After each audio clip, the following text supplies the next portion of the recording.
Glória a Deus. Que bom chegar até você nessa noite, entendendo que esse é o momento de Deus para nós. Nós queremos agradecer, em particular, a nossa igreja, a Segunda Igreja Batista do Retiro, pelo carinho demonstrando neste dia, Dia dos Pastores Batista, em que nós fomos agraciados com uma linda cesta. Não só eu, mas o pastor também, Leandro. Nosso muito obrigado à igreja. Uma forma de carinho que os irmãos têm prestado a nós. Queridos, eu quero lembrar você também do nosso canal no YouTube, Pastor Paulo Palmeira, ali falando as mensagens sobre a pandemia. E nós queremos, nessa noite, trazer mais uma palavra de Deus para o teu coração. Não só para você, mas também para a sua família. Eu quero convidar você, nessa noite, a abrir a Bíblia, a sua palavra aí. E nós vamos pensar nessa noite sobre boas ou más notícias na pandemia. Esse é um tema que tem falado muito ao meu coração nesses dias. Nós temos ouvido algumas pessoas dizendo, olha, na pandemia só há notícias ruins, só há notícias más, notícias de morte, notícias de enfermidades. Porém, será que não há uma notícia boa? Será que nesse contexto de doença, de clamor, de incertezas, tanto na economia, quanto na saúde, quanto na política, será que não há nenhuma palavra boa? Será que o que nós estamos vivendo nesses dias será mesmo uma terrível pandemia em todas as áreas, não só na saúde? Eu quero convidar você nessa noite a pensar comigo sobre isso. Boas ou más notícias na pandemia? Êxodo 33. Eu quero convidar você a abrir a palavra de Deus. Diz assim o Senhor: depois ordenou o Senhor a Moisés: saia deste lugar com o povo que você tirou do Egito e vá para a terra que prometi com juramento a Abraão, Isaque e a Jacó, dizendo: eu a darei a seus descendentes. Versículo 2: mandarei à sua frente um anjo e expulsarei os cananeus, os amorreus, os hititas, os ferezeus, os heveus e os jebuseus. Vão para a terra onde mana leite e mel, mas eu não irei com vocês, pois vocês são um povo obstinado, e eu poderia destruí-los no caminho. Versículo 4. Quando o povo ouviu essas palavras terríveis, começou a chorar, e ninguém usou enfeite algum. Isso porque o Senhor ordenara que Moisés dissesse aos israelitas: vocês são um povo obstinado. Se eu fosse com vocês, ainda que por um só momento, eu os destruiria. Agora tirem os seus enfeites, e eu decidirei o que fazer com vocês. Versículo 6. Por isso, do Monte Horebe em diante, os israelitas não usarão mais nenhum enfeite. Versículo 7. Moisés costumava montar uma tenda do lado de fora do acampamento. Ele a chamava tenda do encontro. Quem quisesse consultar a Deus ia à tenda fora do acampamento. Sempre que Moisés ia até lá, todo o povo se levantava e ficava de pé à entrada de suas tendas, observando até que ele entrasse na tenda. Versículo 9. Assim que Moisés entrava, a coluna de nuvem descia e ficava à entrada da tenda, enquanto o Senhor falava com Moisés. Quando o povo via a coluna de nuvem parada à entrada da tenda, todos prestavam a adoração de pé, cada qual na entrada de sua própria tenda. Versículo 11. O Senhor falava com Moisés face a face, como quem fala com seu amigo. Depois Moisés voltava ao acampamento, mas Josué, filho de Num, que lhe servia como auxiliar, não se afastava da tenda. Isso é uma história, um momento na vida de Moisés. Eu não sei se você está lembrado, domingo passado nós também falamos sobre Moisés. Quando Moisés, lá no Monte Sinai, ele recebe as leis do Senhor. E quando ele desce, ele vê algo, como eu disse, algo que ele não esperava, o povo adorando um bezerro de ouro. E a Bíblia diz que esse bezerro, ao ser adorado, houve da parte de Moisés uma ira tão grande, que ele pega as tábuas que o Senhor deu a ele, e joga e quebra. Tamanha indignação de Moisés. E lemos também o capítulo 34, quando o Senhor diz para Moisés, você vai voltar a subir no mesmo monte, no mesmo lugar, na mesma geografia. Você vai ficar 40 dias e 40 noites jejuando. E ali comigo você vai receber novamente as leis, mas você vai trazer as tábuas. Mas é interessante que nós, no capítulo que nós lemos, 33, traz uma narrativa muito interessante. Ainda há um sentimento de Deus aqui, de indignação. Mas se você prestar atenção, e é claro isso, o povo é um povo de rebelde, é um povo que agora é um povo idólatra. Ele esquece do Senhor, ele esquece que Moisés, e agora ele vai fazer um bezerro de ouro. Mas o texto diz, irmãos, que esse povo é de duro coração. Um povo de duro coração. Mas é interessante que a palavra de Deus diz que Moisés não desiste do povo. Moisés clama ao Senhor, mesmo que irado. Ele clama ao Senhor, porque, na verdade, o Senhor queria destruir o povo. O Senhor disse no capítulo 33, olha, eu não quero, Moisés, eu não quero ir com esse povo, porque se eu ficar com esse povo pelo menos um minuto, por um só momento, eu vou destruir. Olha só a tamanha ira de Deus, Deus irado. Ele diz, olha, eu vou cumprir o que eu prometi aos patriarcas, eu vou cumprir. Eu vou enviar um anjo que vai à frente, levando vocês à terra prometida. Os inimigos vão ficar pelo caminho, porque eu vou enviar um anjo. E a terra prometida que eu jurei aos patriarcas, a vocês, Moisés, ao povo, vocês vão chegar e vocês vão adquirir. Mas deixa eu falar algo com vocês, Moisés, deixa eu falar algo com você. Eu vou enviar o anjo, mas eu não vou com vocês. A notícia é boa. A notícia é porque o Senhor vai enviar um anjo. A notícia é boa porque a promessa vai ser cumprida. A notícia é boa porque o sobrenatural de Deus vai estar no meio, na frente, libertando, salvando o povo, destruindo os inimigos. A notícia é boa. Porém, a notícia não é boa. Porque o Senhor não vai com o povo. Para algumas pessoas, essa palavra pode ser entendida como uma boa notícia. Para algumas pessoas, essa palavra pode ser entendida como uma bênção de Deus para nós. Mas para Moisés, não. Para Moisés, Senhor, olha, se o Senhor não for comigo, com este povo, nem vamos sair daqui. Eram essas palavras que Moisés estava dizendo para Deus. Olha, Senhor, se o Senhor não for conosco, se o Senhor não estiver conosco, não adianta nem a terra prometida, não adianta nem os anjos estarem nos livrando, não adianta nem aquela promessa que o Senhor fez a Abraão, a Isaac e a Jacó, não adianta se o Senhor não for conosco. Eu fiquei pensando nisso.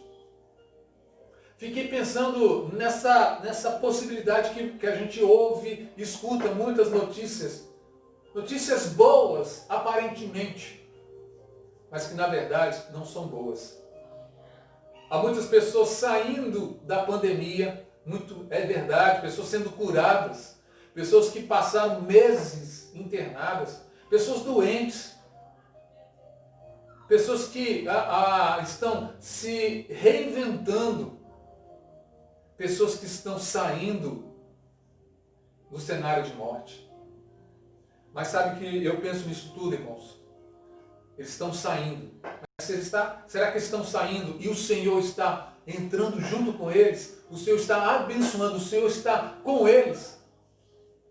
Nós vivemos hoje um cenário muito interessante. Eu tenho acompanhado algumas famílias que estão cultuando a Deus, algumas pessoas estão vivendo esses momentos com Deus, mas será que Deus está fazendo parte mesmo da sua vida? Um cenário de conforto, de bem-estar, um cenário de prosperidade, mas será que o Senhor é com eles? Moisés está dizendo, olha, eu prefiro ficar no deserto com o Senhor do que ir para a terra prometida, que manda leite e mel, sem o Senhor. Era isso que Moisés estava querendo dizer ao Deus. Mas, irmãos, no entanto, o que o Senhor diz para Moisés, olha, eu não vou com esse povo. É triste pensar assim. É triste ouvir isso de Deus. Olha, não adianta adorar, não adianta fazer jejum, não adianta fazer promessas, porque o coração desse povo é duro e eu não vou com esse povo. E é interessante, irmãos, que Moisés tem uma intimidade com Deus. O texto diz que ele ia para fora do arraial, e fora do arraial ele ia à tenda da adoração. E na tenda da adoração, quando Moisés estava caminhando para lá, todo o povo, preste atenção, todo o povo ia para a porta das suas tendas e ficavam vendo Moisés indo lá. E quando Moisés chegava, a nuvem de glória descia até aquele lugar. E diz a palavra de Deus que Deus falava a Moisés como se fala com um amigo. Você entende isso? Você consegue compreender isso? Como alguém fala ao amigo.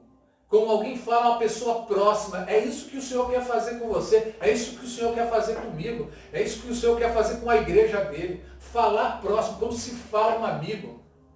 Quanto tempo você não tem essa intimidade com Deus? Quanto tempo você não tem um momento de oração com Deus? Quanto tempo você não tem a palavra de Deus? O a sós com o Senhor? Quanto tempo? Às vezes a gente quer muitas bênçãos do Senhor, mas a gente não quer o Senhor da bênção. Quero lembrar você uma história muito interessante, a história de Jacó. Há uma luta, e você conhece o texto lá, Jacó lutou com um anjo. E há uma música que diz que Jacó lutou com um anjo. E por quê? Porque Jacó queria a bênção de Deus, mas não queria o Deus da bênção. Há muitas pessoas na igreja, as pessoas que querem resolver o seu problema sentimental, às vezes a pessoa quer resolver o seu problema familiar, às vezes a pessoa quer resolver o seu problema de serviço, de emprego, ele está desempregado, às vezes ele quer passar numa prova, seja na faculdade ou no concurso público, talvez ele quer resolver um problema ele está solteiro, ele quer resolver o seu problema sentimental, então ele vai procurar o Senhor naquela expectativa que o Senhor vai dar a ele a bênção. Ele vai atrás da bênção, mas não vai atrás do abençoador. Queridos, Moisés estava dizendo, Deus, olha, nem toda a riqueza, nem toda a prosperidade, nem todo o conforto, Deus, é sinal da presença de Ti. Por isso, Deus, se o Senhor não for conosco, deixa ficar aqui. Porque aqui no deserto, nós saímos daqui do nosso arraial e o Senhor está ali, na tenda da adoração, e nós vamos ali te adorar, e o Senhor fala conosco ali. Não precisamos ficar no deserto, se o Senhor for ficar aqui. Se o Senhor não for conosco, não adianta enviar um anjo. Não adianta a terra prometida. Não adianta. Queridos, eu quero chamar a sua atenção. Há muitas boas notícias, que na verdade são más notícias. Notícias que muitas vezes chegam aos nossos ouvidos como sinal de bênção, como sinal de prosperidade, mas que na verdade não cheira a presença de Deus. Hebreus 11, versículo 6 diz que o Senhor é galardoador, é abençoador e recompensador daqueles que o buscam.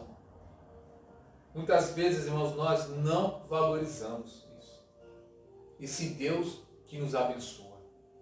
Eu quero chamar a sua atenção para um outro fato muito interessante da palavra de Deus. Em Êxodo 33:15, então disse, se tu mesmo não fores conosco, não nos faça subir daqui. Não interessa o anjo, não interessa. O anjo pode vir, pode fazer a peleja que for. Se o Senhor não estiver conosco, não nos faça subir daqui. Eu quero pensar com você nessa noite sobre isso. Porque essa é uma palavra que a gente precisa aprender. Algo que nós precisamos entender. Que quem busca a Deus só porque Ele faz, vai acabar perdendo o que Ele é agora. Vou repetir. Quem busca a Deus só pelo aquilo que Ele faz, vai acabar perdendo quem Ele é. Quem busca a Deus pelo que Ele é, inevitavelmente, também receberá o que Ele faz. Eu gosto da palavra de Deus quando diz, buscai primeiro o reino de Deus e a sua justiça, e as demais coisas vos serão acrescentadas. Ou seja, vai vir a reboque, vai vir junto. Mas primeiro, busque ao Senhor. Buscar ao Senhor me faz lembrar de José. Você conhece a história de José? A Bíblia diz que quando José estava na casa de Potifar, a Bíblia diz que ele era bênção ali, o Senhor abençoava, porque ele buscava ao Senhor. E o Senhor tinha uma intimidade com esse homem. Havia uma sintonia, havia uma busca tanto de José para Deus, mas como também de Deus para com José. Havia essa relação íntima de amigo. E diz a Bíblia que quando ali estava na casa de Potifar, Deus o abençoava. Mas é interessante que a esposa de Potifar começou a armar uma cilada e por diversas vezes ele escapava. Mas teve um momento que a cilada deixou ele em situação que ele teve que trazer uma palavra para aquela mulher, dizendo: como eu poderia fazer isso com o meu Deus? Ou seja, a questão não era só o respeito à mulher, não era só a respeito a Potifar, não. Era muito maior do que isso, porque o seu comprometimento não era só com a família, mas era também com Deus.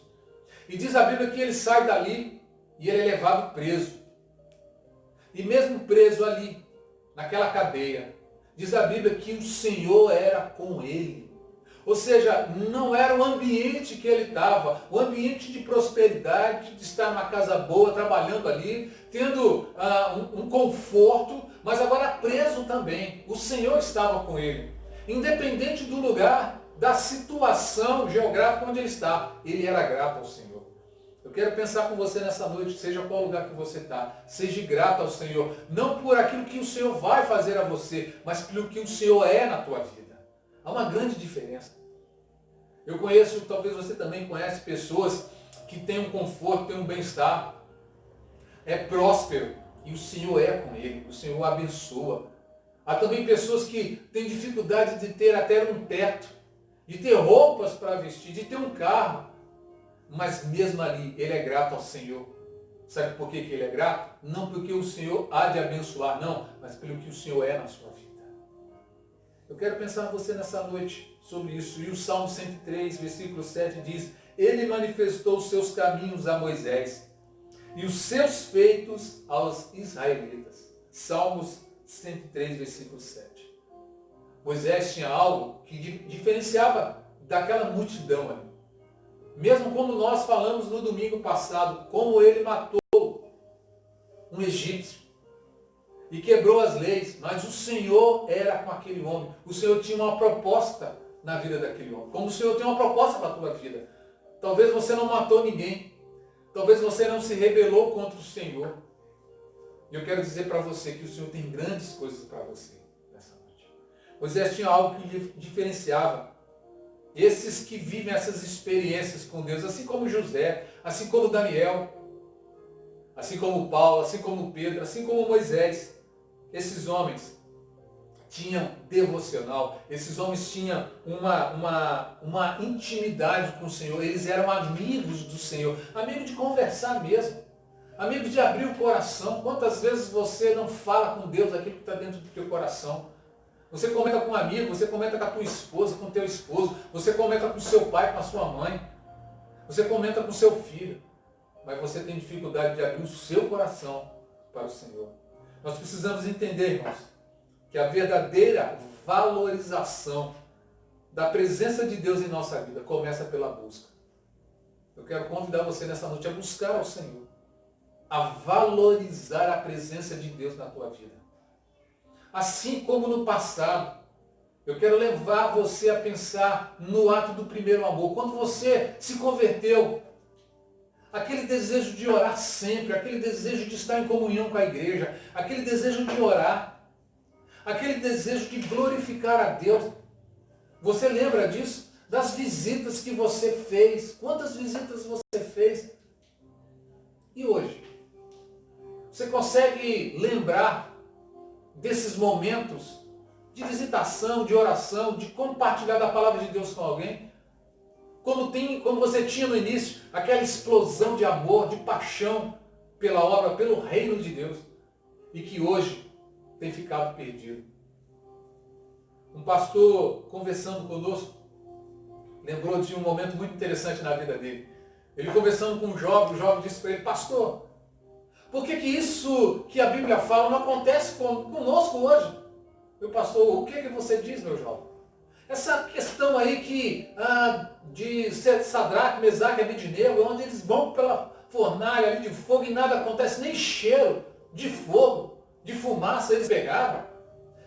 E Daniel, na cova de leões, que experiência é aquela? Por que nós não podemos ter essa experiência, pastor? E o pastor disse a ele: olha, eu também já perguntei isso para Deus. E o jovem perguntou: e o que o Senhor disse? E o pastor falou assim: olha, o que ele disse, talvez você não vai gostar. Você quer ouvir mesmo assim? E o jovem: sim, eu quero ouvir. Então tá bom. Ele disse assim: vocês querem ter o que eles tinham, sem fazer o que eles faziam. Vocês querem ter as experiências que eles tiveram, sobrenaturais, mas vocês não querem fazer o que eles faziam. Aquele jovem abaixou a cabeça e reconheceu a verdade, pastor. Eu estou muito aquém daqueles homens. E esse pastor disse: eu também. Eu estou muito aquém daqueles homens. Irmãos, eu gosto de lembrar daquele texto que diz: ainda que eu ande pelo vale da sombra da morte, não temerei mal algum, porque o Senhor está comigo, porque tu estás comigo. O salmista traz essa palavra para nós encerrarmos nessa noite. Para pensar sobre isso. Sobre isso. Ele não diz que o anjo está comigo, não, porque tu, Senhor, está comigo. O salmista entendia que a presença de Deus está comigo. Eu quero convidar você nessa noite para que você quebre o teu coração desses paradigmas que você tem, dessa estrutura religiosa que você tem, que já faz anos que você não abre mão, que você aprendeu, mas que com o tempo você deixou de lado, porque você entendeu que é importante, mas quando eu tiver tempo, quando eu tiver um tempo de buscar ao Senhor, quando eu tiver tempo de orar, quando eu tiver tempo da leitura da Bíblia, eu quero dizer para você, meu irmão, minha irmã, você que faz parte da minha igreja, eu como pastor eu quero dizer a você, há muitas pessoas, há muitas famílias carentes da graça de Deus, pessoas vivendo momentos conturbados na sua vida, momentos difíceis, momentos de pandemia espiritual. Sabe por quê? Porque não estão colocando Deus em primeiro lugar. A Bíblia diz: buscar primeiro o reino de Deus e a sua justiça, e as outras coisas nos serão acrescentadas. O fato que hoje há muitas famílias vivenciando traumas de relacionamento conjugal, de relacionamento com os filhos, de relacionamento com a igreja, com o corpo de Cristo. De vivenciando momentos que não querem se tornar parte do corpo. Estão deixando de congregar. Sabe por quê? Porque não entenderam que, em primeiro lugar, você deve servir ao Senhor. O meu desejo nessa noite é que o Senhor fale ao teu coração, mas que, acima de tudo, que você reflita sobre essa mensagem. Boas ou más notícias na pandemia? Você vai receber muitas notícias, boas ou más. O povo recebeu uma má notícia, que o Senhor não ia com ele. E Moisés pôde falar com o Senhor: não nos leve para fora do deserto, se o Senhor não for conosco. Eu quero orar com você. Eu não sei se o deserto que você está vivendo, o Senhor está presente. Mas se o Senhor estiver no teu deserto, louve ao Senhor, agradeça ao Senhor, porque Ele está aí contigo. Porque não adianta ir para uma terra que mana leite e mel, se o Senhor não estiver com você. Eu quero orar por você. Eu quero orar para que Deus fale ao teu coração. E essa mensagem, eu quero que você assista. Convida outras pessoas para assistir essa mensagem. Convide o teu vizinho. Talvez esteja vivenciando um momento também difícil. Momento de lutas. Momentos de provação. E eu quero pedir a bênção de Deus para você. Assista o nosso canal ali no YouTube. Pastor Paulo Palmeira. Com certeza uma palavra de Deus para o teu coração. Eu quero orar pela tua vida. Vamos orar. Deus, nós nos entregamos agora. Essas vidas que ouviram essa mensagem. Momentos de pandemia, bem verdade, na saúde, na política, na economia e também na vida espiritual. Quantas pessoas, ó Deus, vivenciando nos desertos da vida sem a tua presença. Há pessoas também vivendo um conforto de uma terra que emana leite e mel sem a tua presença. Ó Deus, como é difícil viver sem a tua presença. Que o Senhor nos guarde, que o Senhor nos proteja, desde agora e para todos sempre. Amém. Amém. Deus abençoe sua vida. Mais uma vez, lembrando a você, não esqueça de assistir o nosso canal no YouTube, Pastor Paulo Palmeira. Que Deus lhe dê uma semana de bênção e de vitória, com o Senhor junto com você. Amém.